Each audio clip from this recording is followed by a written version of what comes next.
Start करते हैं। तो मैंने बोला था अपन ये वाला पार्ट चालू करेंगे ना, क्वालिटेटिव और क्वांटिटेटिव एनालिसिस। तो जो अपन पढ़ रहे थे उसको अभी बीच में होल्ड करके उसको अपन से कंटिन्यू करेंगे, एक्शन मैकेनिज्म वगैरह, ठीक है।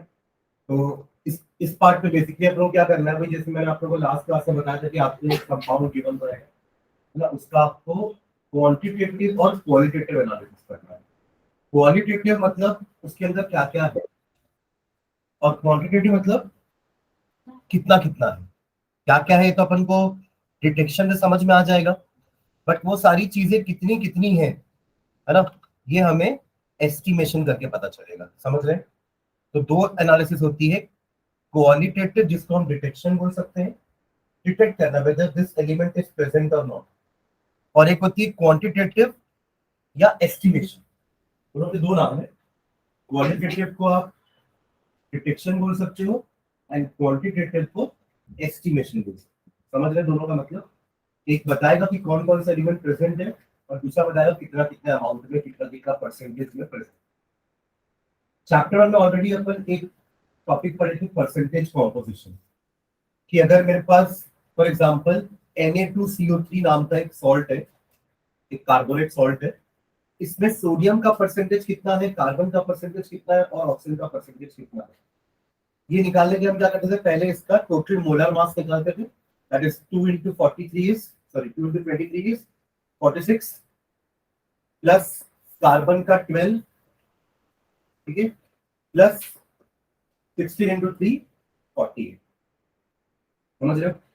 आप ऐड करोगे तो 40 40 80 हो जाएगा, 80 के बाद 14 94 95 96 106 ये इसका मोलर मास आता था। अब अगर आपको सोडियम का परसेंटेज निकालना है तो आप क्या करोगे, 46 डिवाइडेड बाय 106 इंटू 100, तो ये आपको दे देगा percentage of sodium present in your compound. Likewise carbon का परसेंटेज निकालना है तो 12/106 इंटू 100, एंड ऑक्सीजन का परसेंटेज निकालना है तो 48/106 इंटू। समझ रहे हो? तो हम ऐसे करके सबका परसेंटेज निकाल सकते थे। ये परसेंटेज कॉम्पोजिशन अपन चैप्टर 1 में पढ़ते हैं, तो हम बेसिक कंसेप्ट ऑफ केमिस्ट्री में एक टॉपिक का परसेंटेज कॉम्पोजिशन, ठीक है। तो ये एक्चुअली एस्टिमेशन का ही पार्ट। आप एस्टिमेट लगा रहे हो कि आपके 1 मोल Na2CO3 में या 106 ग्राम Na2CO3 में कितने कितने या कितना परसेंट सोडियम, ऑक्सीजन या कार्बन प्रेजेंट। क्लियर है? यहाँ पे भी हमको वही करना है, ठीक है। यहाँ पे आपको गिवन इन कंपाउंड रहेगा, आपको पहले डिटेक्ट करना है कि इसमें क्या क्या हो सकता है, और फिर उनके अलग अलग परसेंटेज, ठीक है। ठीक है, चलो तो स्टार्ट करते हैं क्वालिटेटिव एनालिसिस से। The elements present in organic compounds are carbon and hydrogen. ये तो रहते ही, कार्बन हाइड्रोजन के बिना कोई ऑर्गेनिक कंपाउंड नहीं कहलाएगा, ये दोनों तो उसमें रहेंगे ही, हाइड्रोकार्बन्स, ठीक है। अपार्ट फ्रॉम दैट, उसके अलावा oxygen, nitrogen, sulphur, halogen and phosphorus, ये 5 और एलिमेंट प्रेजेंट हो सकते हैं आपके compound. Sulphur, oxygen, nitrogen, halogen या फास्फोरस। बाकी फास्फोरस वाला और सल्फर वाला हम ग्रुप पढ़ते नहीं, ज्यादा कुछ अभी तो नहीं पढ़ रहे हैं, ठीक है। नाइट्रोजन वाला भी एक नाइट्रो पढ़े अपन, और थोड़ा सा अमाइंस देखते हैं, ठीक। चलो, तो ये क्वालिटेटिव एनालिसिस जहां पे हम बताएंगे कि कौन कौन से एलिमेंट प्रेजेंट है, ठीक है। एक होता है क्वांटिटेटिव एनालिसिस। क्वांटिटेटिव में अपन क्या करेंगे, ये क्यों जरूरी, क्योंकि ये बता रहा ना कि कितने कितने अमाउंट में प्रेजेंट है। तो एक केमिस्ट को पता होना चाहिए कि इसके कंपाउंड में कितना कितना क्या क्या प्रेजेंट है, कितने कितने ग्राम में प्रेजेंट है। It is very important in organic chemistry. It helps chemist in determination of mass percent of elements present in a compound. उस कंपाउंड में कितने कितने एलिमेंट प्रेजेंट है और उनका मास परसेंटेज क्या है, ठीक है। स्टार्ट करेंगे अपन कार्बन से। कार्बन और हाइड्रोजन का डिटेक्शन कैसे करेंगे कि वेदर दे आर प्रेजेंट और नॉट। हो सकता है मैंने आपको एक इनऑर्गेनिक कंपाउंड दे दिया, इनऑर्गेनिक कंपाउंड होगा तो उसमें कार्बन हाइड्रोजन होंगे ही नहीं। समझ रहे हो मैं क्या बोल रहा हूँ? तो वो ये टेस्ट नहीं ले पाएगा। तो जस्ट टू चेक वो ऑर्गेनिक है कि नहीं, अपन ये टेस्ट कर सकते हैं। टेस्ट में करना क्या है हमको, कार्बन और हाइड्रोजन को हीट करना है, तो वो कंपाउंड को हीट करना है एक्चुअली। मान लेते हैं उसमें कार्बन और हाइड्रोजन है, वो एक ऑर्गेनिक कंपाउंड है, तो उस कंपाउंड को हीट करना है, ठीक है। हीट करेंगे तो जितना भी कार्बन और हाइड्रोजन होगा, they will be converted into carbon dioxide and water. तो अल्टीमेटली उनका क्या हो रहा है, ऑक्सीडेशन हो रहा है, carbon is oxidised to carbon dioxide and hydrogen is oxidised to water, right. तो उसमें अपन क्या ले रहे हैं, कंपाउंड को हीट कर रहे हैं in the presence of copper two oxide. Copper two oxide is behaving like oxidising agent, ठीक है, वो इनको ऑक्सीजन सप्लाई कर रहा है, कॉपर ऑक्साइड। तो उसके कारण इन दोनों अपने अपने ऑक्साइड में कन्वर्ट हो गए। यहां तक ठीक है, यहां तक ठीक है, ओके है ना। तो अपन ने डिटेक्ट कर लिया कि हाँ कार्बन का प्रेजेंट हो सकता है क्योंकि गैस निकल रही है बाहर, दैट इज कार्बन डाइऑक्साइड, और वाटर वेपर या वाटर आ रहा है, राइट, ठीक है। अब वाकई में वो गैस कार्बन डाइऑक्साइड है कि नहीं, और वो जो लिक्विड बन रहा है वो वाटर है कि नहीं, उसके लिए अपन को टेस्ट तो करना पड़ेगा ना। वो गैस तो कुछ भी हो सकती है क्योंकि ऐसी और कलरलेस गैस होती है। कार्बन डाइऑक्साइड गैस का कोई पर्टिकुलर स्मेल तो नहीं होता जिसको आप सुन के बता दो कि हाँ ये कार्बन डाइऑक्साइड है, या उसका कोई स्पेशल कलर नहीं होता जिसको आप देख के बता दो कि हाँ ये कार्बन डाइऑक्साइड है। ऑक्सीजन भी कलरलेस होती है, ओडरलेस होती है, नाइट्रोजन भी कलरलेस है, ओडरलेस है, हाइड्रोजन भी कलरलेस है, ओडरलेस है। तो आप कैसे पहचान पाओगे कि जो गैस निकली है वो कार्बन डाइऑक्साइड ही है। उसके लिए अपन क्या कर सकते हैं, लाइम वाटर लेंगे एंड विल पास दिस, जो इनकमिंग गैस आ रही होगी उसको अपन लाइम वाटर से पास कराएंगे। अगर लाइम वाटर मिल्की हो गया, लाइम वाटर ऐसे आपका क्लियर सॉल्यूशन होगा, but when it comes in contact with carbon dioxide it turns milky because of the formation of calcium carbonate, shiny appearance आ जाता है। कैल्शियम कार्बोनेट मतलब मार्बल, मार्बल हमारे पास शाइनिंग होता है, ठीक है। तो इस टाइप का कुछ अपीयरेंस अगर दिखा मतलब वो गैस कार्बन डाइऑक्साइड है। डिटेक्ट हो गया, मतलब कार्बन था तब तो कार्बन ऑक्सीडाइज होकर कार्बन डाइऑक्साइड बना ना, मतलब उस कंपाउंड में कार्बन है, राइट। वाटर को टेस्ट करने के लिए हम क्या कर सकते हैं, कॉपर सल्फेट, आपने सुना होगा कॉपर सल्फेट एक व्हाइट कलर का सॉल्ट होता है, पर जब उसको पानी में मिलाया जाता है ना तो वो CuSO4.5H2O बन जाता है, हाइड्रेटेड सॉल्ट। इस 5H2O को हम वाटर ऑफ क्रिस्टलाइजेशन बोलते हैं, राइट। और अब इसका नाम पड़ता है ब्लू विट्रियॉन। क्या बोलते हैं इसको अपन, ब्लू विट्रियॉन। ये ब्लू तभी होता है जब पानी के साथ मिक्स होता है। आप कोई और लिक्विड के साथ कॉपर सल्फेट को मिक्स कर रहे हैं तो वो ब्लू नहीं होगा। ये पहचान है कॉपर सल्फेट की या पानी की। तो जो लिक्विड आ रहा है अगर आप उसको कॉपर सल्फेट में डालें और वो कॉपर सल्फेट ब्लू कलर का हो गया, इसका मतलब वो लिक्विड वाटर है। मैं क्लियर, इस तरीके से हम दोनों को डिटेक्ट कर लेंगे। This is how carbon and hydrogen is detected from our organic compound. Clear, ये तो क्या डिटेक्शन। अब करते हैं इसका एस्टिमेशन, क्वांटिटेटिव एनालिसिस। एक सेटअप है इस टाइप का जहां पे हम अपने ऑर्गेनिक कंपाउंड जो मैंने आपको दिया है, एक पुड़िया में बांध के दे दूंगा, एक व्हाइट कलर का कंपाउंड है, पाउडर है, पता तो उसमें क्या क्या है और कितना कितना है। तो आप उस कंपाउंड को ले लोगे, यहाँ रखोगे, एक क्रूसिबल है, एक ग्लास का वेसल है, ठीक है, प्लैटिनम बोर्ड है, ठीक है, वहां पे आप इसको बस मतलब कन्वर्शन कर रहे हो, बर्न कर रहे हो, ठीक है। तो अगेन यहाँ पे जितना भी कार्बन होगा कार्बन डाइऑक्साइड में चेंज हो जाएगा, जितना भी हाइड्रोजन होगा वाटर में चेंज हो जाएगा, होगा वाटर वेपर में। Both carbon and hydrogen are estimated in one experiment. एक ही एक्सपेरिमेंट से अपन दोनों को एस्टिमेट कर लेंगे। A known mass of an organic compound is burned in the presence of excess of oxygen and copper to oxide. Again, oxygen ले रहे हैं ऑक्सीडाइज कराने के लिए इन the presence of copper oxide. जो पीछे टेस्ट करने के लिए है ना, वैसे ही कुछ सेटअप है, बट इसमें थोड़ा सेटअप अलग किया क्योंकि हमको इसमें एस्टिमेशन भी करना, सिर्फ टेस्ट नहीं करना, ठीक है। तो एस्टिमेशन क्या अपन क्या किए, दो यूट्यूब लिए, एक यूट्यूब में एनहाइड्रस CaCl2 डालेंगे, एक यूट्यूब में KOH डालेंगे, पोटेशियम हाइड्रोक्साइड, और दोनों का हमने वजन लेके रखा हुआ है। इस यूट्यूब का वजन हमने दोनों का लिया है with calcium chloride field and KOH field. दोनों का वजन ले लिए कि कितना कितना पहले था, क्योंकि अब जब ये प्रोड्यूस होकर यहाँ जाएगा तो इनका वजन बढ़ जाएगा। CaCl2 जितना भी पानी होगा उसको एब्जॉर्ब कर लेगा, वाटर वेपर को एब्जॉर्ब कर लेगा, CaCl2 ये इसकी प्रॉपर्टी होती है, और KOH CO2 को एब्जॉर्ब कर लेगा। समझ रहे मैं क्या बोल रहा हूँ, उससे इनका मास बढ़ेगा ना। इसमें पहले से एक मास इनका नोट करके रखेंगे कि हमने इतना मास लिया था, इस यूट्यूब का मास कितना आ रहा था with CaCl2 field. After the experiment CaCl2 ने पानी एब्जॉर्ब किया, वाटर वेपर एब्जॉर्ब किया, उसका मास थोड़ा सा बढ़ेगा। कितना बढ़ेगा वही तो निकालना है, उतने तो वाटर वेपर बन रहा हो, समझ रहे। और वैसे ही KOH ने कितना कार्बन डाइऑक्साइड एब्जॉर्ब किया होगा उसके हिसाब से इसका वजन बढ़ जाएगा। तो हम दोनों के वजन को पहले से नापेंगे, एक्सपेरिमेंट के बाद नापेंगे, और difference will be the amount of water and carbon dioxide produced by your known mass of organic compound. मैं क्लियर? आपने एक नोन मास ऑर्गेनिक कंपाउंड का लिया, उसमें से कार्बन और हाइड्रोजन आपने इस तरीके से कार्बन डाइऑक्साइड के फॉर्म में और वाटर के फॉर्म में डिटेक्ट कर लिया, एस्टिमेट भी कर लिया कि इतना कार्बन डाइऑक्साइड बना है और इतना वाटर बना है। जितना भी कार्बन डाइऑक्साइड बना होगा इसी के कार्बन से बना होगा, और जितना भी वाटर वेपर बना होगा वो इसी के हाइड्रोजन से बना होगा, right? So a known mass of an organic compound is burned in the presence of excess of oxygen and copper 2 oxide. Carbon and hydrogen in the compound are oxidized to carbon dioxide and water respectively. Clear है? Setup समझ में आ रहा है? The mass of water produced is determined by passing the mixture through a weighed U tube containing anhydrous calcium chloride. पहले से ही हमने उस U tube को वे करके रखा है जिसमें क्या है, anhydrous CSA. anhydrous मतलब सूखा है, पानी जाएगा तो पानी को एब्जॉर्ब कर लेगा, ठीक है?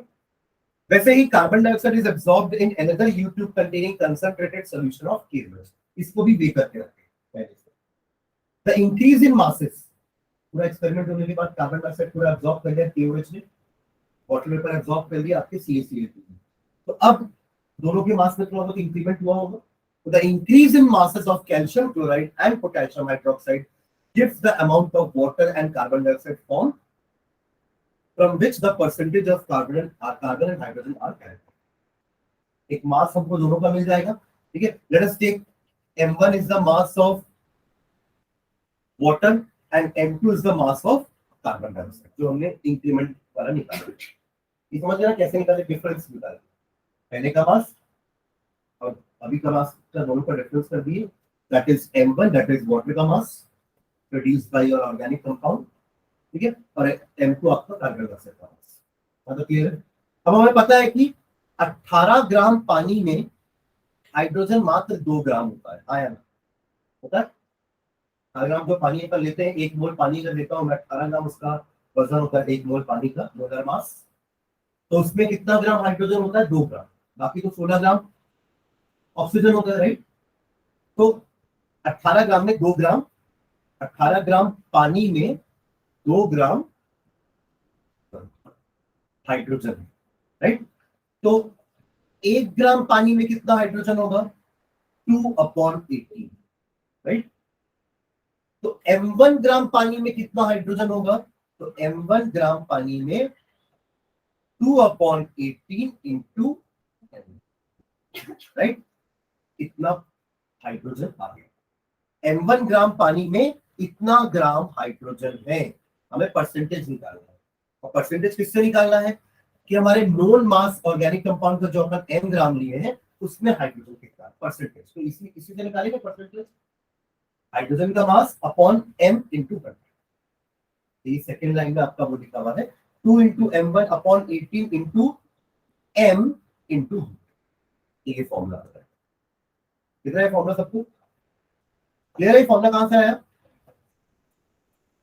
2/80 into M1 is the mass of hydrogen. हमने मास तो निकाल लिया कि मेरे M ग्राम ऑर्गेनिक कंपाउंड में इतना ग्राम हाइड्रोजन है. परसेंटेज निकालने के लिए इस M से डिवाइड करना पड़ेगा और इंटू 100 भी करना पड़ेगा.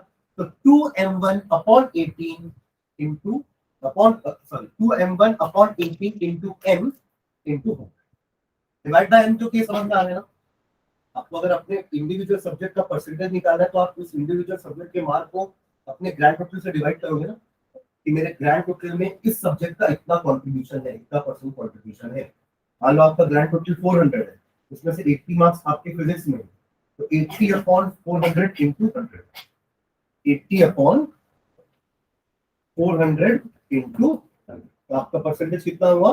20% कंट्रीब्यूशन फिजिक्स का है आपके टोटल मार्क्स. बाकी फिर बाकी सब्जेक्ट्स का कंट्रीब्यूशन होगा. समझ में आ रहा है? तो यहाँ पे भी ग्रैंड टोटल कितना है उस ऑर्गेनिक कंपाउंड का मास, उसमें से हाइड्रोजन कितना है? इतना. तो आप परसेंटेज कैसे निकालोगे? This divided by M into 100. Clear है फॉर्मूला? आप ये M वेरिएबल हम ले रहे हैं ना, आप कुछ भी वेरिएबल ले सकते हो, W ले सकते हो. कुछ बुक्स में W लिखा रहता है कि W gram of organic compound is taken, तो आप W से डिवाइड करोगे, राइट?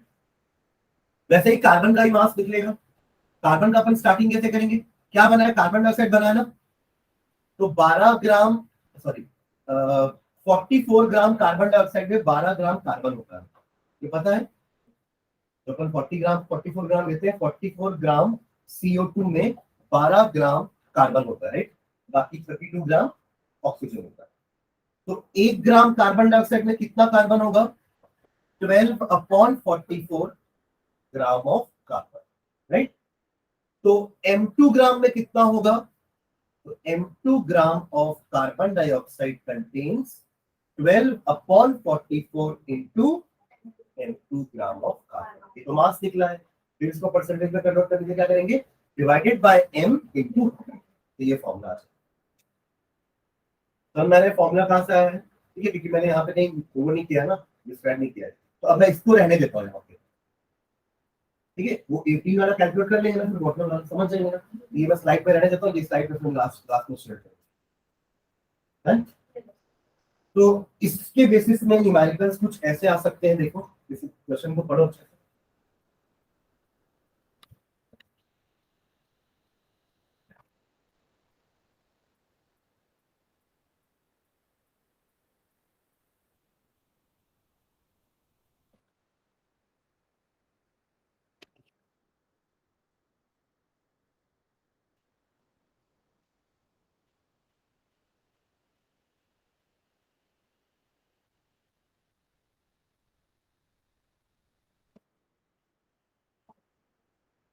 अरे मिस्टर, आपने वही एक्सपेरिमेंट किया, कितने ग्राम कार्बन ऑर्गेनिक कंपाउंड को लेके इतना ग्राम, इतना ही ग्राम ऑर्गेनिक कंपाउंड मैंने दिया था।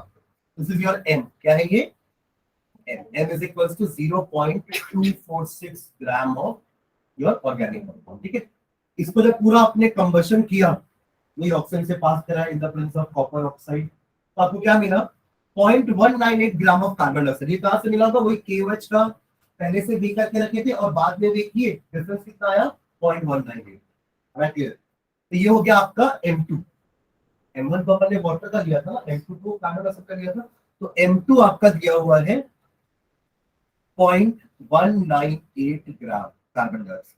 ठीक है, एंड 0.1014 ग्राम ऑफ वाटर, यानी कि M1 दिया हुआ है 0.1014। ठीक है, determine the percentage composition of hydrogen and carbon in the compound.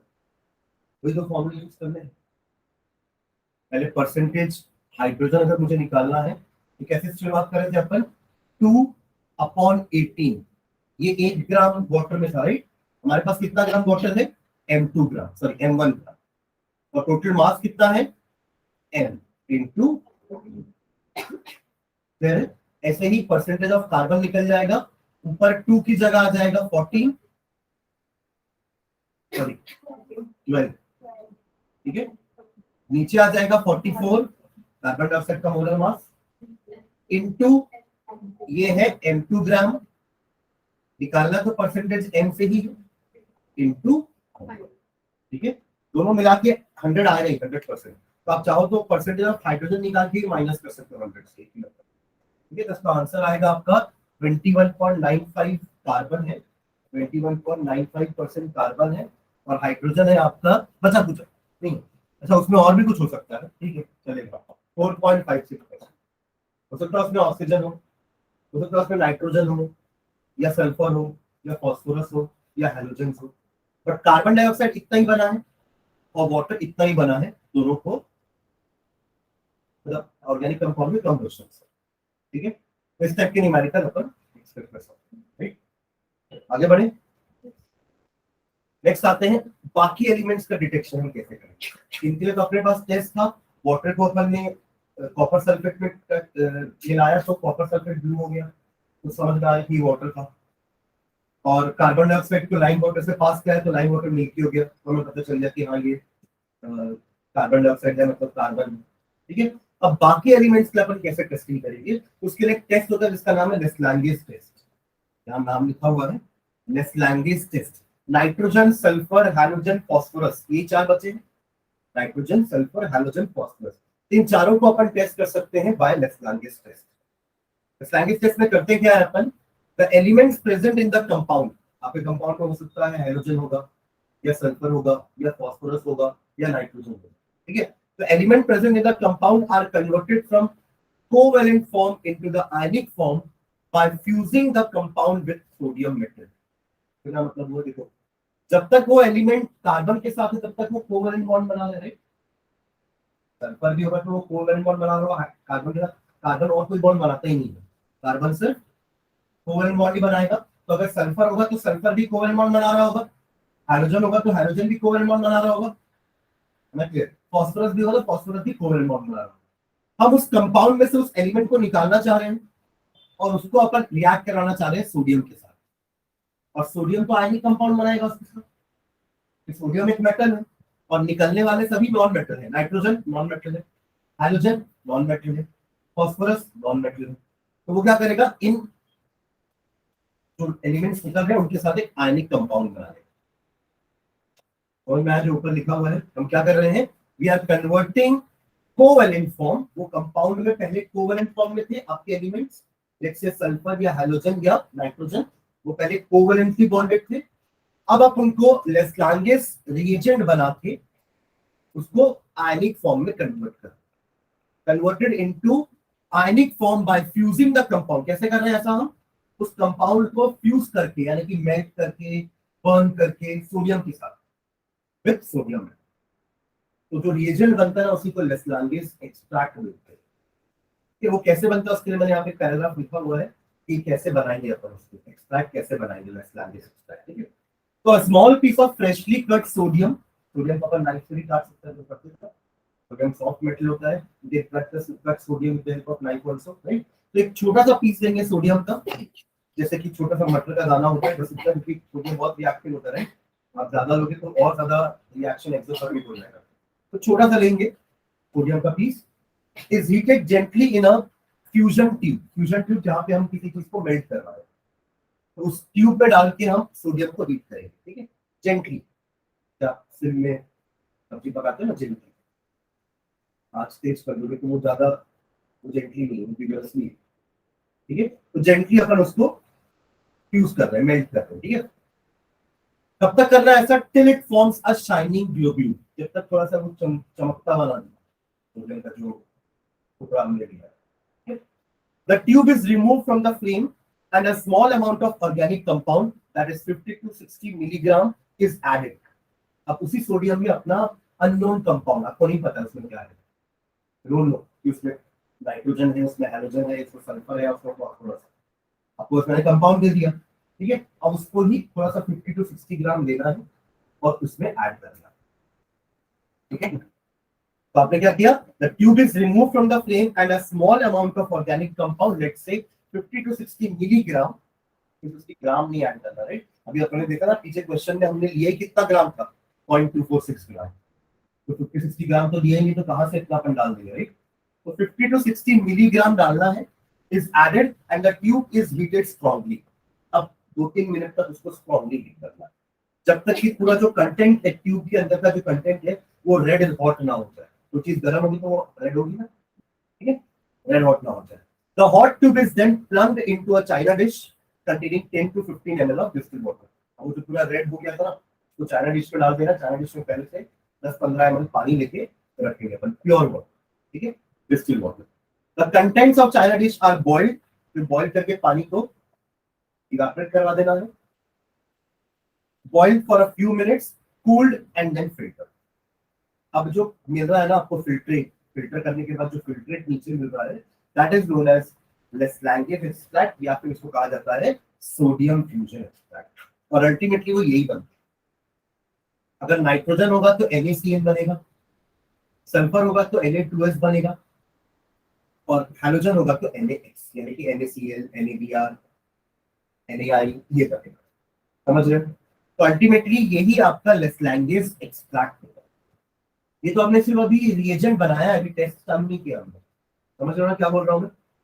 लेस्लांगेस test में सबसे पहले लेस्लांगेस एक्सट्रैक्ट बनाना पड़ता है, अब उस लेस्लांगेस एक्सट्रैक्ट से आप टेस्टिंग करें, ठीक है। ये क्लियर है इसका प्रोसेस, क्योंकि तीनों की डिटेक्शन में यही प्रोसेस काम आएगा। इसलिए अपन पहले उस प्रोसेस को समझ लिए, अब तीनों का एक एक करके डिटेक्शन और एस्टिमेशन। सबसे पहले sulphur, the sodium fusion extract, अब सीधा लिख लेंगे सोडियम फ्यूजन एक्सट्रैक्ट मतलब नेस्लाइगेज एक्सट्रैक्ट, यानी कि Na2S। क्या है वो? सल्फर वाले के लिए क्या होगा? सल्फर वाले के लिए एक्सट्रैक्ट क्या बनता है? Na2S। जो हमको नीचे गिना ना फिल्ट्रेट, आपने वो कंपाउंड डाला, कंपाउंड में जितना भी सल्फर होगा वो सोडियम के साथ मिक्स हो जाएगा, Na2S बराबर। जो आपको नीचे फिल्ट्रेट मिल रहा है वो एक्चुअली क्या है? Na2S, right. तो अब आपने उसको लिया, the sodium fusion extract is acidified with acetic acid, पहले उसमें एसिटिक एसिड डाला थोड़ा सा, and lead acetate is added to it. Lead acetate डाला, लेड एसीटेट से ही Pb2 पॉजिटिव आया है। लेड एसीटेट होता क्या है? CH3COO का twice Pb, this is lead acetate. ठीक है, आपने उसको ऐड किया तो जैसे ही सल्फाइड और लेड मिले होंगे तो वो मिलके क्या बना दिए? PbS, एक ब्लैक कलर का precipitate. This shows the presence of sulphur. Clear? A black precipitate of lead sulfide indicates the presence of sulfur। ये एक तरीका हुआ सल्फर को डिटेक्ट करने का। मतलब आप पहले गिवन ऑर्गेनिक कंपाउंड से सोडियम फ्यूजन एक्सट्रैक्ट बना और उस सोडियम फ्यूजन एक्सट्रैक्ट में पहले एसिटिक एसिड डालो और फिर लेड एसिटेट डालो। अगर वो ब्लैक कलर का हो गया इसका मतलब उस कंपाउंड में सल्फर है। तभी तो वो सल्फर सोडियम के साथ मिला, Na2S बनाया, और वो S Pb के साथ मिलकर PbS बना। अगर सल्फर नहीं होता तो PbS नहीं बनता, PbS नहीं बनता तो ब्लैक प्रेसिपिटेट नहीं आता, कोई और कलर का शायद प्रेसिपिटेट आता। समझ रहे? और अगर ब्लैक ब्लैक आया मतलब PbS बना है, और यानी कि आपके कंपाउंड में sulphur.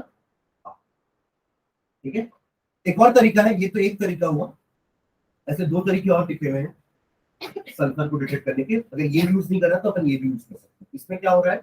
On treating sodium fusion extract, again जो एक्सट्रैक्ट अपन ने बनाया हुआ है कंपाउंड के साथ, with sodium nitrochloride, this is known as sodium nitrochloride. Sodium नहीं दिख रहा है आपको यहाँ, अपन सिर्फ आयंस ले रहे हैं, इसका नेगेटिव इसका नेगेटिव, बाकी इसके साथ सोडियम रहेगा, वो यहाँ पे रहेगा Na230। ठीक है, हमने सिर्फ आयंस लिया हुआ है। जैसे यहाँ पे भी आपको सिर्फ H2 नेगेटिव दिख रहा है, एक्चुअली में वहां पे क्या है? Na2S। आप आयंस से ब्रेक करोगे तो Na पॉजिटिव अलग हो जाएगा, H2 नेगेटिव अलग हो जाएगा। जो काम की चीजें वही ले रहे हैं, समझ आ रहा है क्या बोलूं? दिस इज सोडियम नाइट्रोक्लोराइड, जो सोडियम नहीं दिख रहा आपको बट बाकी फॉर्म दिख रहा है उसका। उसके अलावा ये हमारा ये कहां से आएगा? नेस्लांगेस एक्सट्रैक्ट से H2 नेगेटिव, जैसे यहाँ पे आया। ठीक है, तो जब इन दोनों को मिक्स करेंगे ना तो we get appearance of violet colour, ये मिलेगा। तो वायलेट कलर अगर आया, this shows the presence of sulphur. ये दूसरा तरीका होगा। ठीक है, तीसरा तरीका, इन केस अगर नाइट्रोजन और सल्फर दोनों है तो अब आपके कंपाउंड में आपका जो नेस्लांगेस एक्सट्रैक्ट बनेगा उसके अंदर नाइट्रोजन भी होगा, उसके अंदर सल्फर भी होगा, कुछ ऐसा बनेगा ना कि Na2S, क्या बनेगा? अब NaSCl। ठीक है, जब उसको रिएक्ट कराओगे ना इसके साथ, in case nitrogen sulphur both are present in organic compound, sodium thiocyanate is formed. Sodium thiocyanate is formed, it gives blood red coloration. ये तीन आपके टेस्ट है सल्फर के, एक में ब्लैक प्रेसिपिटेट, एक में वायलेट कलरेशन, एक में ब्लड रेड कलरेशन। इन तीनों में से कोई भी एक टेस्ट हम करके देख सकते हैं कि आपके कंपाउंड में सल्फर है या नहीं। पर इससे पहले आपको लेस्लांगेस एक्सट्रैक्ट बनाना है, बनाने का जो विधि है वो पीछे लिखी हुई है। क्वांटिटेटिव एनालिसिस में आते हैं, इसका टेस्ट तो अपन ने कर लिया कि सल्फर है, अब कितने क्वांटिटी में प्रेजेंट है वो निकालना है। तो unknown mass of an organic compound, ये तो पता होना चाहिए आपके पास जो कंपाउंड मैंने दिया है तो वो कितने ग्राम का है, मतलब कितना ग्राम है। अभी तो आप परसेंटेज निकाल पाओगे ना, अगर आपको टोटल मास ही नहीं पता तो आप परसेंटेज कैसे निकालोगे? हमें क्लियर? तो unknown mass of an organic compound is heated in a Carius tube. Carius tube एक फ्यूजन ट्यूब भी होता है जिसमें अपन चीजों को बर्न कर रहे हैं, ठीक है, ऑक्सीडाइज कर रहे हैं। Is heated in a Carius tube with sodium peroxide और फ्यूमिंग नाइट्रिक एसिड। आपने अपना कंपाउंड लिया, साथ में नाइट्रिक एसिड ले लिया या फिर सोडियम पेरोक्साइड, दोनों में से कोई, उसके साथ हीट कराएंगे। एक्चुअली दोनों ही ऑक्सीडाइजिंग एजेंट है, नाइट्रिक एसिड भी एक ऑक्सीडाइजिंग एजेंट होता है और सोडियम पेरोक्साइड भी आपका एक oxidising agent. Sulphur present in the compound is oxidised to sulphuric acid. जितना भी सल्फर होगा वो सल्फ्यूरिक एसिड में कन्वर्ट हो जाएगा, राइट? जितना सल्फर होगा पूरा सल्फ्यूरिक एसिड बनेगा। अब वो सल्फ्यूरिक एसिड तो लिक्विड होता है तो उसको अपन सॉलिड में कैसे कन्वर्ट करें? तो आप उस H2SO4 को अगर बेरियम क्लोराइड के साथ मिक्स कर दो, यहाँ पे डबल डिस्प्लेसमेंट रिएक्शन होता है, आपको मिलेगा BaSO4 का व्हाइट प्रेसिपिटेट, और क्या बच गया, ये दोनों है ना, और HCl क्लियर सॉल्यूशन होगा, और जितना भी व्हाइट प्रेसिपिटेट होगा वो किसका होगा, बेरियम सल्फेट का। देखो बेरियम सल्फेट उतना ही बनेगा जितना सल्फ्यूरिक एसिड होगा, और सल्फ्यूरिक एसिड उतना ही बनेगा जितना कि सल्फर। करेक्ट कर पा रहे हैं? हम कर क्या रहे हैं, we are trying to estimate the percentage of sulphur in compound. उसके लिए अपन ने क्या किया, पहले अपने कंपाउंड को ऑक्सीडाइज करवा दिया, उससे क्या होगा, जितना भी सल्फर होगा वो सारा का सारा सल्फ्यूरिक एसिड में ऑक्सीडाइज हो जाएगा। अब वो सल्फ्यूरिक एसिड तो लिक्विड है, समझ में नहीं आएगा क्योंकि वो मिक्स रहेगी इसके साथ, जो भी आपका सोल्यूशन होगा उसके साथ। तो उसको प्रेसिपिटेट करवाने के लिए अपन ने क्या ऐड कर दिया, बेरियम क्लोराइड, ताकि डबल डिस्प्लेसमेंट रिएक्शन हो और बेरियम सल्फेट का व्हाइट प्रेसिपिटेट अलग हो जाए। उससे समझ आ जाए, जितना बेरियम सल्फेट का उतना ही सल्फर होगा, मतलब सल्फर जितना भी था उतने ही बेरियम सल्फेट बना होगा, कहीं और से सल्फर तो आएगा नहीं। ठीक है, तो ये प्रेसिपिटेट बन जाएगा, फिर इसको फिल्टर करेंगे, प्रेसिपिटेट फिल्टर पेपर में ऊपर रह जाएगा व्हाइट कलर का। ठीक है, आप उस फिल्टर पेपर को किसी और जार में लेके जाओ, उस प्रेसिपिटेट को वॉश करो, फिल्टर करो और ड्राई करो। अब आपके पास सूखा पाउडर आ गया, उससे आप बेरियम सल्फेट का मास निकाल सकते हो, कितना बेरियम सल्फेट बना। ठीक है, रीड करना, ध्यान देना, यहाँ पे सल्फ्यूरिक एसिड बना, जितना भी सल्फर था, sulphur present in the compound is oxidised to sulphuric acid, it is precipitated as barium sulphate, पर कैसे, by adding barium chloride in ये रिएक्शन। क्लियर है? जो भी प्रेसिपिटेट बना, it is filtered, washed and dried. ये process हम हर बार करते हैं, फिल्टर करेंगे आपको प्रेसिपिटेट मिलेगा। तो क्या हो गया, यहाँ पे टेस्ट ट्यूब में नीचे प्रेसिपिटेट जम गया होगा, ऊपर पूरा HCl है, ऊपर क्या है, पूरा HCl, नीचे व्हाइट कलर का प्रेसिपिटेट जमा होगा। अब आप इसको लो और फिल्टर कर दो, जितना भी HCl है फिल्टर पेपर से नीचे चला जाएगा, और जितना भी बेरियम सल्फेट था वो फिल्टर पेपर में रह जाएगा। ये हो गया फिल्टरिंग प्रोसेस। हम इसको वॉश कर लो, फिल्टर आपके बेरियम सल्फेट को, और फिर ड्राई कर लो, सुखा दो। सुखाने से बोला क्योंकि उसमें पानी का कंटेंट नहीं रहना चाहिए, वरना उसका वजन बढ़ जाएगा ना। ड्राई कर लोगे पूरा तो पानी हट जाएगा पूरा, उसके बाद बे करो, वजन लेना। ये वजन आपका बताएगा कितना बेरियम सल्फेट प्रेजेंट है। उसको अपन M1 ग्राम ले लिए हैं। M ग्राम क्या है, जो शुरू में लिए थे नोन मास, नोन मास को M से डिनोट कर दिए, M1 आया ये प्रोसेस करने के बाद। फिल्टर, जो फिल्टर पेपर से जो आपको रेसिड्यू मिला ऊपर, उसको फिल्टर किए, वॉश किए, ड्राई किए, बेक किए, 4 प्रोसेस किए, इससे आपको M1 ग्राम मिल गया। ज़्यादा क्लियर है? अब 1 मोल BaSO4 का मास 233 ग्राम होता है। आप जब सबका मास निकालोगे, बेरियम का, सल्फर का एंड ऑक्सीजन का, तो वो होता है 233 ग्राम 1 मोल। जैसे अपने Na2CO3 का निकाला था आज स्टार्ट किए थे, तो आपको बता था Na2CO3 में से Na का परसेंटेज कैसे निकालोगे, 46/106। तो ये 106 कहां से आता है, सबके मास को ऐड करेंगे। इन द सेम वे, अब जब बेरियम का मास, सल्फर का मास, ऑक्सीजन का मास ऐड करोगे, यू विल गेट 233। ठीक है, इसमें सल्फर कितना है, 32 ग्राम, एक ही सल्फर है, only there is one atom of sulphur, उसका मास कितना हो जाएगा, 32। सल्फर का मास 32 होता है, तो 233 ग्राम बेरियम सल्फेट में सल्फर आपका सिर्फ 32 ग्राम ही है। समझ रहे हो? हाँ,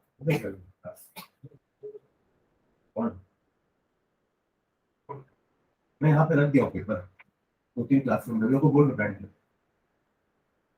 ठीक है, 233 ग्राम बेरियम सल्फेट में 32 ग्राम सल्फर है, एग्री? हमको कितने में से निकालना है, M1 ग्राम में से। बस वैसे ही कहेंगे जैसे कार्बन और हाइड्रोजन ने किए कि 233 ग्राम में, 233 ग्राम बेरियम सल्फेट में 32 ग्राम सल्फर है, एग्री? तो 1 ग्राम बेरियम सल्फेट में कितना होगा, 32/233 ग्राम सल्फर। आप लोग कितने में से निकालना है, M1 ग्राम। हमारा फिल्ट्रेट जो रेसिड्यू आया वो तो M1 ग्राम का है ना, ये प्रोसेस करने के बाद तो इसको क्या करेंगे, m1 से मल्टीप्लाई करेंगे, फिर आपको परसेंटेज निकालना है तो m से डिवाइड कर देंगे इंटू 100। क्लियर है फॉर्मूला? जैसे कार्बन हाइड्रोजन का निकालना वैसे ही, तो जनरल ऐसे ही रहता है, ऊपर ना उस एटम का एटॉमिक मास आता है, इस एटम का, इसका एस्टिमेशन हम कर रहे हैं, राइट। नीचे आता है उसके कंपाउंड का टोटल मास, जैसे वाटर के केस में 18 आ रहा था, कार्बन डाइऑक्साइड के केस में 44 था, इसके केस में 2, क्योंकि इसके केस में अपन ने बेरियम सल्फेट लिया और बेरियम सल्फेट का मोलर मास 233, कार्बन डाइऑक्साइड का मोलर मास 44 था और वाटर का मोलर मास 18। एक्चुअली उसमें ही कितना ग्राम आपका वो एलिमेंट प्रेजेंट है वो ऊपर लिखा रहता है। वैसे हाइड्रोजन का एटॉमिक मास तो 1 होता है, बट हमने ऊपर 2 लिखा, क्यों? क्योंकि हाइड्रोजन उसमें 2 ग्राम प्रेजेंट, कार्बन उसमें 12 ग्राम प्रेजेंट था और सल्फर इसमें 32 ग्राम प्रेजेंट। ऊपर क्या आता है, उस एटम का मास जो उस कंपाउंड में है 2, 12, 32, और नीचे क्या आता है उस कंपाउंड का मोलर मास 18, 44, 30। है ना क्लियर? ये तो चीज कॉमन हो गई।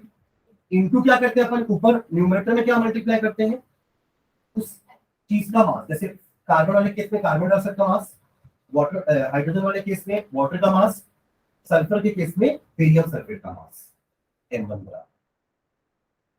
ठीक है, डिवाइड हमेशा हम m से करते हैं, that is given mass of organic compound, और इनटू 100 को करते हैं, परसेंटेज निकालते हैं।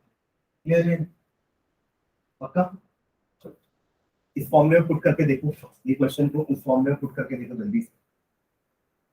बस मुझे इतना बता दो कि कितना इंटू कितना अपॉन कितना इंटू 100 आएगा, बस इतना बता दो। एक बार रीड करके क्वेश्चन को।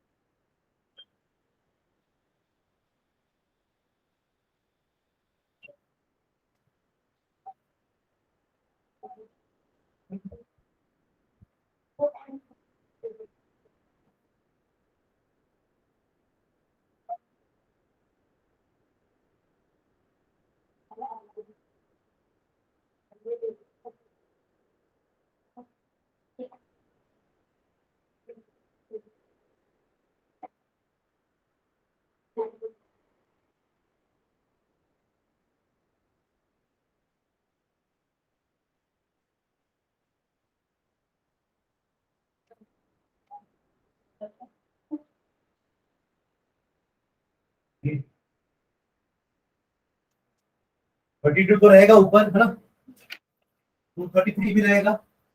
आपके इंटू ऊपर कौन सा मास, नीचे कौन सा मास?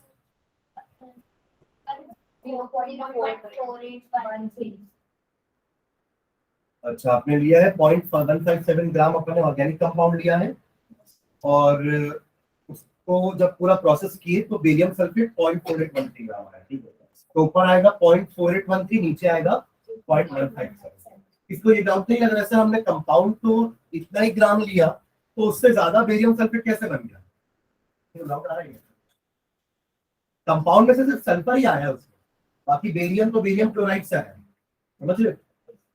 मैं क्लियर? और ऑक्सीजन तो सल्फ्यूरिक एसिड से आया है, मैं क्लियर? इसलिए वजन बढ़ गया इसका। अगर आप बोलोगे सर इतना तो कंपाउंड नहीं लिया जितना बेरियम सल्फेट बन गया, इतना कैसे बन सकता है? तो दिमाग में आ सकता है ना क्वेश्चन, बट उसका सिर्फ सल्फर ही इसमें गया है, बाकी बेरियम बेरियम क्लोराइड से आया है, ऑक्सीजन सल्फ्यूरिक एसिड से आया है। हमने बेरियम क्लोराइड और सल्फ्यूरिक एसिड को मिक्स किया था ना, ताकि वो बेरियम सल्फेट और HCl बनता है। ठीक है, ये हो जाएगा। क्या बोला आप लोगों ने? Percentage of sulphur is equals to 32 into 0.4813 upon 233 into 0.157 into. ठीक है, वो भी आएगा इसका आंसर, देख लेंगे। ठीक है, इस वाले एग्जांपल ही आपको एनसीईआरटी। ठीक है, आगे बढ़े। ये वो सर नेक्स्ट है डिटेक्शन ऑफ हैलोजन। ये भी वही लेस्लांगिस टेस्ट से ही होगा, ये भी उसी कैरियर्स ट्यूब में ही होगा। ठीक है, कैरियर्स ट्यूब जिसमें अपन अभी अपने उसको रखे थे सल्फर की। ठीक है, तो the sodium fusion extract is acidified with nitric acid, वहां भी नाइट्रिक एसिड यूज किए थे। फ्यूमिंग नाइट्रिक एसिड मतलब जो फ्रेशली प्रिपेयर्ड होगा उसमें तो धुआं निकलता है एसिड से, और स्ट्रॉन्ग एसिड होता है ना लैक्टिक एसिड भी, और वो भी एक स्ट्रॉन्ग ऑक्सीडाइजिंग एजेंट भी होता है। तो यहाँ पे अपन वही कर रहे हैं, is acidified with nitric acid and then treated with silver nitrate. Actually precipitate बनाना मेन, सबका मेन जो मोटिव है ना अपन का यही है कि हम सब में प्रेसिपिटेट बनाए, तभी तो उसको फिल्टर करेंगे, वॉश करेंगे, ड्राई करेंगे और बेक करेंगे। तो हर में हमको प्रेसिपिटेट ही बनाना है, ये याद रखना। ठीक है, आपने जब सोडियम फ्यूजन एक्सट्रैक्ट लिया, सोडियम फ्यूजन एक्सट्रैक्ट में NaCl था या NaBr था या NaL था, जो भी हाइड्रोजन आपके कंपाउंड में होगा, NaX बना था ना लास्ट, पता है ये था आपका सोडियम फ्यूजन एक्सट्रैक्ट आ गया क्वांटिटेटिव और अदर एलिमेंट्स। अगर आपके कंपाउंड में हाइड्रोजन होगा तो सोडियम फ्यूजन एक्सट्रैक्ट कैसा दिखेगा, NaX, यानी कि NaCl हो सकता है, NaBr हो सकता है, NaI हो सकता है। क्लोरीन जनरली हम नहीं लेते क्योंकि क्लोरीन बहुत रिएक्टिव नॉन-मेटल है, तो वो रिएक्शन बहुत विगरसली करेगा, एक्सोथर्मिक रिएक्शन होगा। तो जनरली आप देखोगे कभी भी अपन जब ऑर्गेनिक कंपाउंड पढ़ेंगे ना तो फ्लोरीन बहुत कम आएगा, रिएक्शन से बहुत कम आएगा, क्योंकि लैबोरेटरी में हम फ्लोरीन के रिएक्शन जनरली कम करते हैं। ठीक है, ओके, तो NaX आ गया अपने पास। अब ये NaX आपके सिल्वर नाइट्रेट के साथ मिक्स होगा। देखो हम क्या ले रहे हैं डिटेक्शन के लिए, sodium fusion extract is acidified with nitric acid and then treated with silver nitrate. Silver nitrate का क्या रिएक्शन होगा, अगर वो AgCl होगा तो it will react with silver nitrate, यानी कि AgNO3, AgCl बोल रहा हूं, सॉरी NaCl होगा ना, NaCl will react with silver nitrate, और यहाँ आपको अगेन वो डबल डिस्प्लेसमेंट रिएक्शन होगा जैसे बेरियम वाला भी हो रहा है। और हमने क्या लिया था, सल्फ्यूरिक एसिड के साथ बेरियम क्लोराइड, तब बेरियम सल्फेट का व्हाइट प्रेसिपिटेट बना था।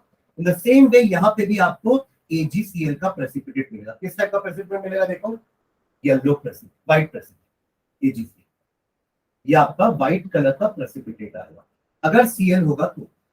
अगर Br हुआ तो लेस्लांगियस एक्सट्रैक्ट NaBr होगा, उसमें अगेन सिल्वर नाइट्रेट जब मिलाएंगे तो आपको मिलेगा AgBr, ये होता है आपका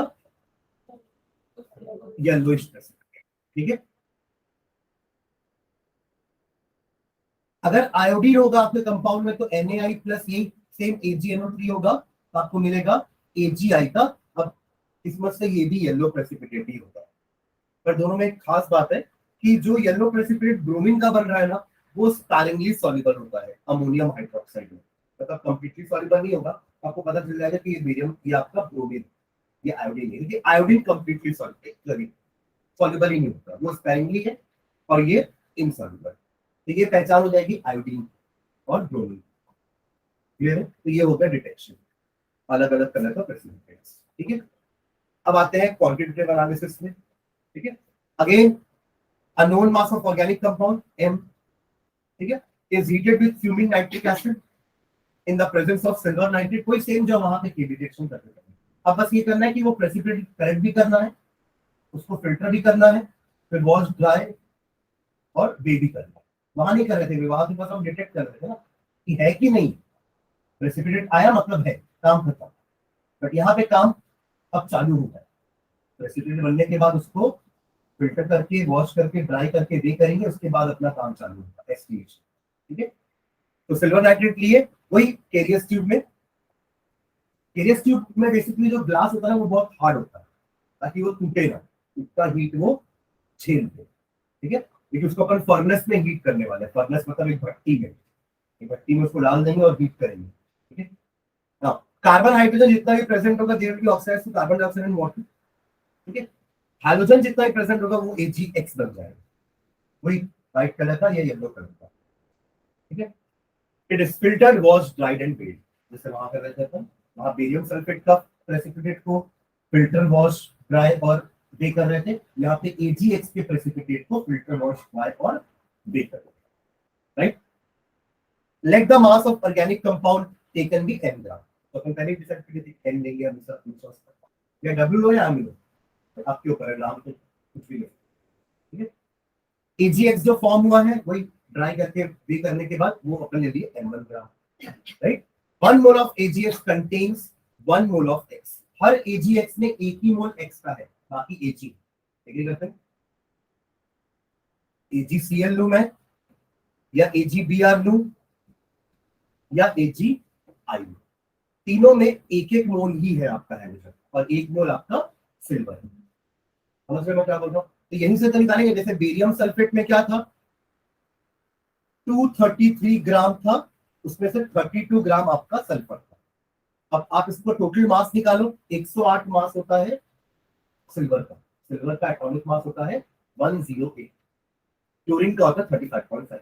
यहां से स्टार्ट कर सकते हैं, 108 प्लस 35.5 कितना होता है, 5 3 4 143.5, 143.5 ग्राम AgCl में 35.5 ग्राम AgCl है, सॉरी Cl है। 143.5 ग्राम AgCl में Cl कितना है, 35.5 ग्राम, राइट।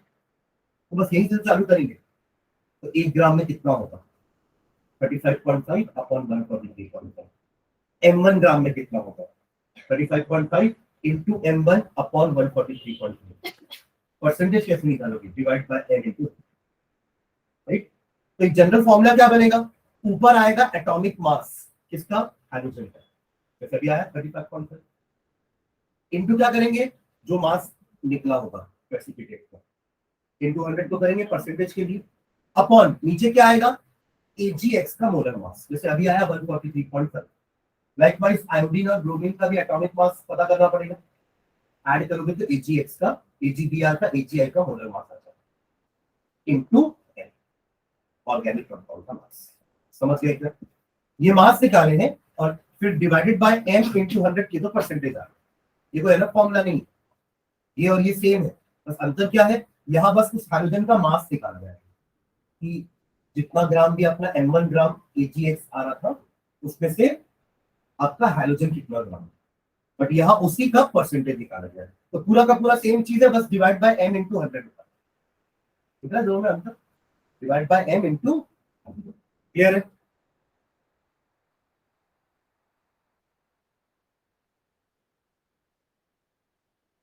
ठीक, इसको ट्राई करो।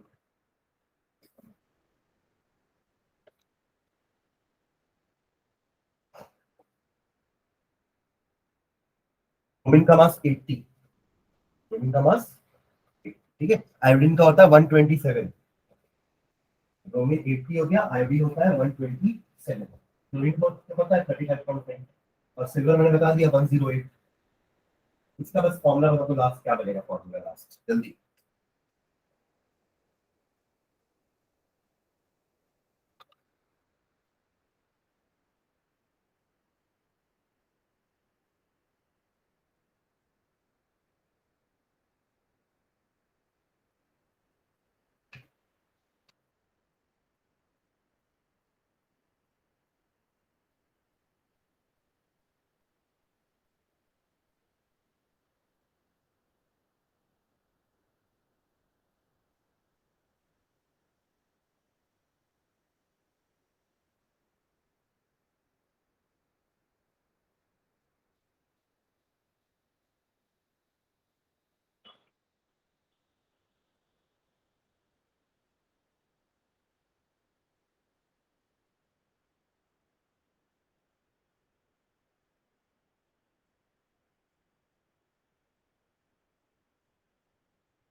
In Carrier's method of estimation of halogen, 0.15 gram of an organic compound gave 0.12 gram of AgBr.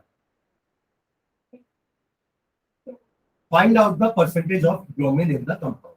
तो परसेंटेज ब्रोमीन कितना हो जाएगा, ऊपर एटॉमिक मास आता है हैलोजन का 80 अपॉन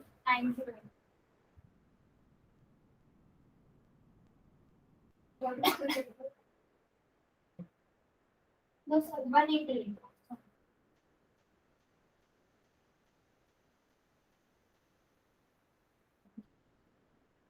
कैसे ऐड की इसको बताओ, थोड़ा सा नाइस कैसे है। आई वांट टू नो कि जब 108 में 80 ऐड होता है तो 908 कैसे आता है। ये बायो वाले समझ में आता है, बट इस टाइप का एडिशन थोड़ा करेंगे। कैसे ऐड कीजिए कृष्ण,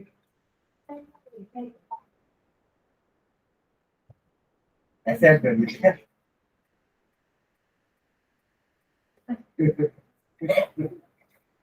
चलो कोई बात नहीं, लाइफ से टच हो गया ना, कोई बात। ठीक है, कितना आएगा ये?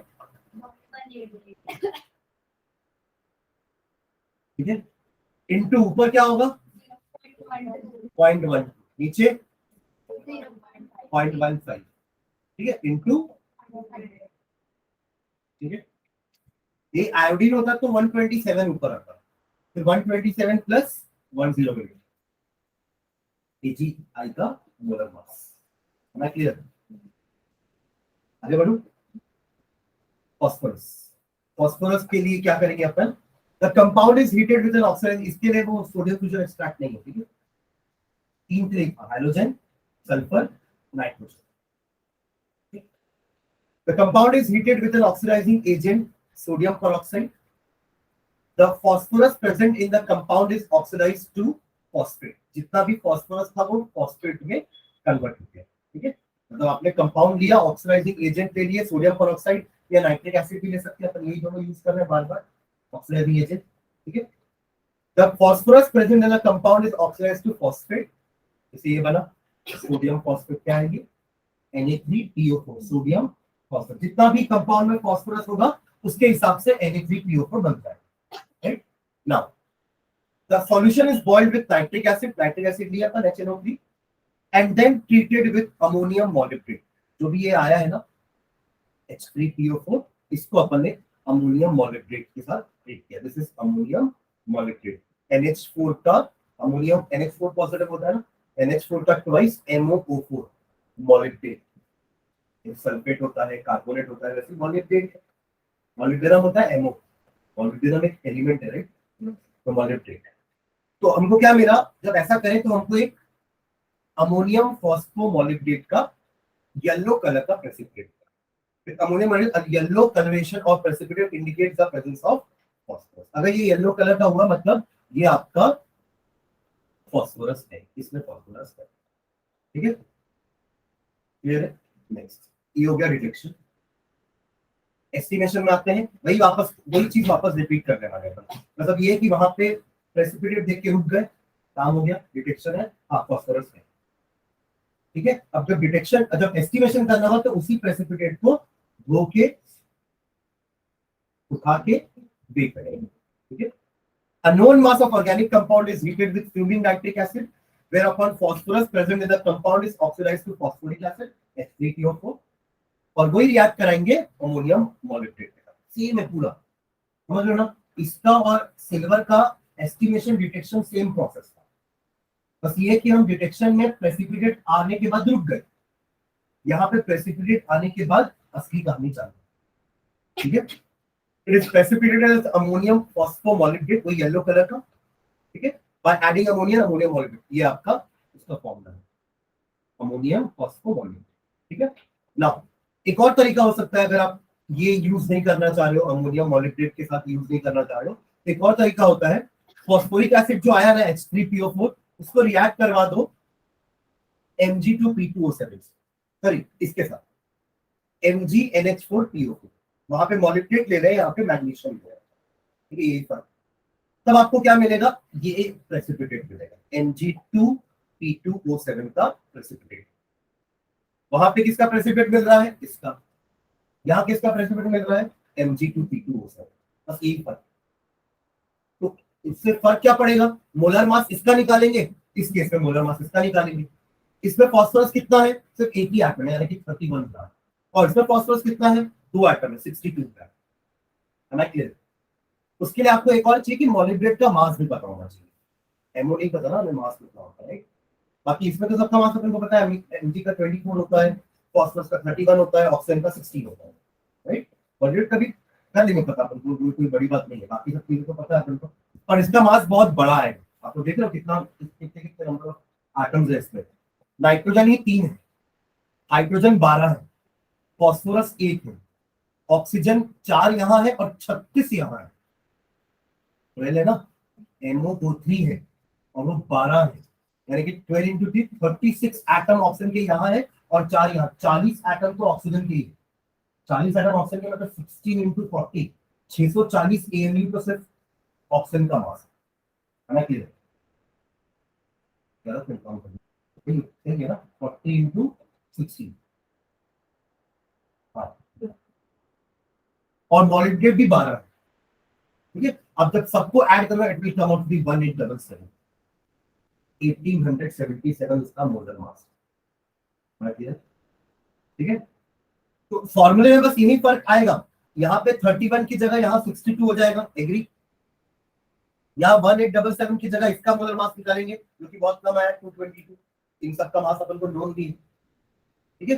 बाकी ऊपर भी M1 है दोनों जगह, इंटू 100 भी है, नीचे M भी, तो आप दोनों में से कोई भी यूज कर सकते हो। अगर आपके पास ये रिएजेंट नहीं है अमोनियम फॉस्फोमोलिब्डेट, तो आप MgNH4PO4 भी यूज कर सकते हो। Am I clear? ठीक है, तो M1 ग्राम आ गया, प्रेसिपिटेट जो भी आएगा वो उसका मास निकाल लेंगे, वो M1 ग्राम हो जाएगा, और शुरुआत ऐसी करेंगे, फॉर्मूला हो जाएगा दोनों का। आगे बढ़ो। नेक्स्ट है ऑक्सीजन का डिटेक्शन। ऑक्सीजन का देखो कोई सच पर्टिकुलर मेथड नहीं होता डिटेक्ट करने का। अगर हमने सबके टेस्ट कर लिए हैं, नाइट्रोजन इतना ग्राम है, सल्फर इतना ग्राम है, हाइड्रोजन नहीं है, फॉस्फोरस नहीं है, कार्बन इतना ग्राम है, हाइड्रोजन इतना ग्राम है, इन सबको ऐड करने के बाद अगर वो टोटल मास के बराबर नहीं हो रहा है, इसका मतलब उसमें ऑक्सीजन है। तो मैं क्या बोल रहा हूँ, ऑक्सीजन का कोई अलग टेस्ट नहीं था, तो अब क्या किए, आपने पूरा मास, आपके पास जो गिवन मास था आपने सब टेस्ट कर दिया उससे, नाइट्रोजन का भी कर दिया, नाइट्रोजन नहीं मिला मान लो, हाइड्रोजन मिला, राइट, कार्बन हाइड्रोजन मिला, बाकी और कुछ नहीं मिला। बट जो गिवन कंपाउंड का जो मास आ रहा है वो इन तीनों के मास से मैच नहीं कर रहा, कम है, इसका मतलब उसमें ऑक्सीजन भी है। ये एक तरीका होता है डिटेक्ट करने का, ठीक है। या फिर आप ऐसा कर लो कि इसके जितने भी फंक्शनल ग्रुप है जिसमें ऑक्सीजन हो सकता है, जैसे कि अल्कोहल में हो सकता है क्या होता है, अल्कोहल में OH होगा ना, एल्डिहाइड में CHO है, वहां भी O है, कार्बोक्सिलिक एसिड में वहां पे भी O है, कीटोन में भी O है, राइट। तो आप उनके टेस्ट कर लो, सबके अपने अपने टेस्ट होते हैं कि एल्डिहाइड का टेस्ट ये है, ये कीटोन का टेस्ट है, ये अल्कोहल का टेस्ट है। अगर वो टेस्ट दिया उसने, मतलब उसके पास अल्कोहल है, मतलब ऑक्सीजन है, डिटेक्शन हो गया। यहाँ पे दो तरीके लिखे हुए हैं, there are no direct test available for detection of oxygen in an organic compound. However, its presence can be detected indirectly by any one of the following methods. पहला है, the compound is tested by the presence of oxygen containing functional group जैसे कि alcohol, aldehyde, CWH, nitro में भी होता है NO2, है ना। The presence of, अगर ये कोई ग्रुप प्रेजेंट है आपके कंपाउंड में मतलब ऑक्सीजन है। अगर आप बोलोगे कि मेरा कंपाउंड अल्कोहल है मतलब ऑक्सीजन है ना, बिना ऑक्सीजन के अल्कोहल कैसे बनेगा, ठीक है। सेकेंड तरीका, if the sum of percentage, वही जो मैंने बताया, if the sum of percentage of various element present in the given compound as determined by roll methods comes out to be less than 100। Second first question किया याद है आपको, इसमें दोनों का परसेंटेज मिला के 100 नहीं आ रहा, कार्बन हाइड्रोजन का निकाले थे ना, हाइड्रोजन का था 4% और कार्बन का 21.9%, मिला के लगभग 25-26% आ रहा है, तो बाकी का 70% कहाँ है, कुछ ना कुछ तो होगा ना उसमें। कार्बन हाइड्रोजन तो इतने ही परसेंट है, अगर इन दोनों को ऐड करके 100% आया था मतलब ये एक हाइड्रोकार्बन होता। अभी ये कोई एक फंक्शनल ग्रुप भी इसमें अटैच है, ऑर्गेनिक कंपाउंड सिर्फ कार्बन और हाइड्रोजन का ही नहीं बना हुआ है, क्लियर है जो बोल रहा हूं, समझ में आ रहा है। तो वहां भी वही लिखा हुआ है कि परसेंटेज आप निकालो और देखो, अगर वो परसेंटेज 100 के बराबर नहीं हो रहा है, इसका मतलब वो रिमेनिंग परसेंटेज क्या है उसमें, ठीक है। तो ये दो तरीके हैं डिटेक्शन के। एस्टिमेशन करने के लिए परसेंटेज ऑफ हाइड्रोजन अपन वैसे भी निकाल सकते हैं, जैसे पहले 100 माइनस सबके परसेंटेज ऐड कर दो, तो जो बचेगा वो ऑक्सीजन का परसेंटेज होगा, एक तरीका वो हो गया।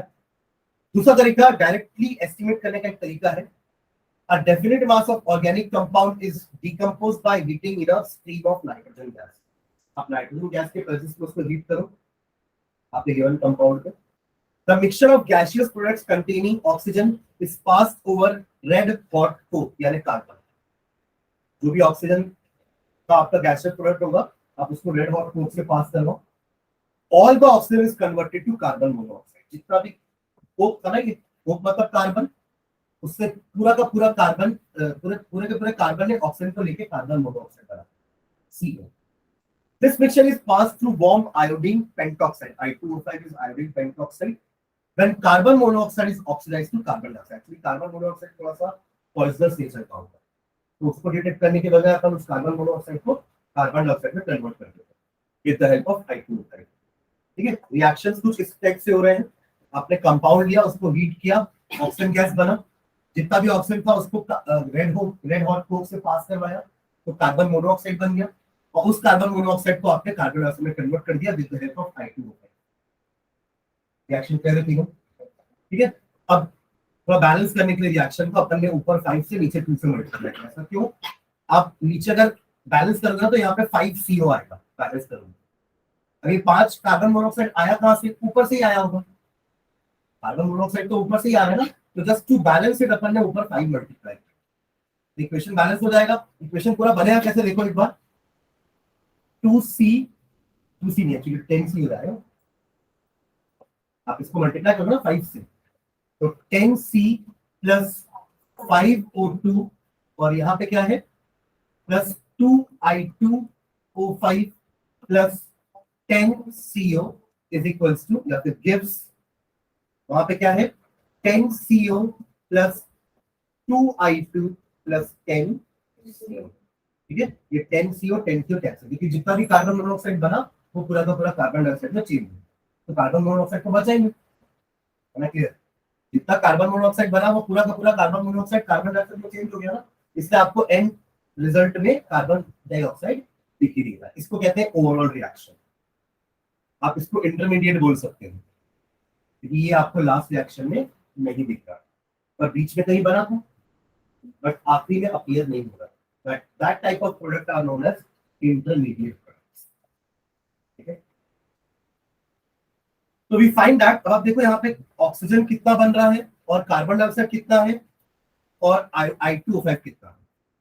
We find that each mole of oxygen liberated from the compound will produce 2 moles of carbon dioxide. ऐसा क्यों बोल रहे हैं अपन?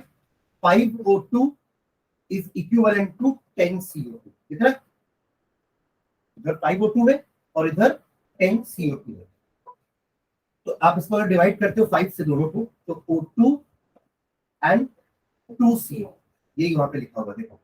ईच मोल ऑफ ऑक्सीजन, ये 1 मोल ऑक्सीजन है 32 gram, each mole of oxygen liberated from compound will produce 2 mole of carbon dioxide. जितना oxygen बना है, या जितना ऑक्सीजन था उतना ही कार्बन मोनोऑक्साइड बना होगा, और उतना ही कार्बन डाइऑक्साइड बना।